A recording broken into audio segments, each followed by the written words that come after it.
Everybody's complaining about the cost of housing. Interest rates are up. Obviously, if interest rates go up, the cost of mortgages go up. I know Vice President Harris has made a few proposals to make housing more affordable. I'm not sure what Trump has proposed. What are your thoughts on those? So as a general matter, the only solution to high prices is more supply, and the only thing that generates more supply is high prices. So high prices tend to solve themselves. The question is, do they do it on a timetable that's palatable for consumers, or especially for politicians who want to get elected? And I think that's the issue with the housing market. Yeah, there's some real issues with the price of housing. They can be solved by the pressures that will come from needing more housing, and but they won't get solved quickly. So what can you do to accelerate that process?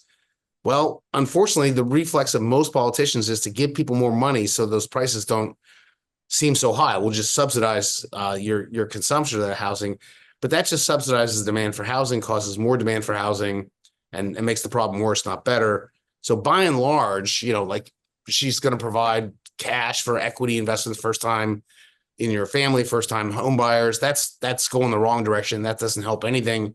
You need things that would increase the supply of housing, subsidies that would, if you get rid of all the tariffs on softwood lumber, that would be an enormous change. You could do lots of things to change the supply, but the biggest one that people have noted for a long time is local restrictions on land use that make it hard to build high density units, apartments, high rises, things that where you get a lot of people and a lot more housing quickly.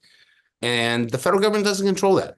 So you can try to bribe state and local officials into changing their land use laws with grant proposals. That's been a strategy, but it's not easy to do. So none of these candidates are going to have an easy solution to this problem. It's a real problem. I don't want to dismiss it. We went into this tightening cycle by the Fed with record low vacancy in the apartment sector and record low inventory in the owner-occupied sector, and high interest rates have impeded the production of both those. So it's a real tough issue right now. But I don't see an easy solution that'll happen quickly. And anything you hear them saying that suggests that they've got that probably isn't going to stand up to scrutiny. What about capping prices? Oh, that's a favorite.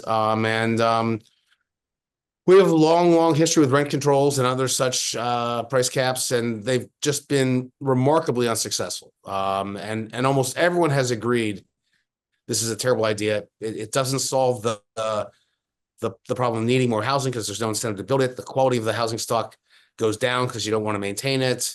You create black markets in apartments where you're holding onto it and renting it to someone else, and it's an appealing thing for a politician, but a bad idea in practice.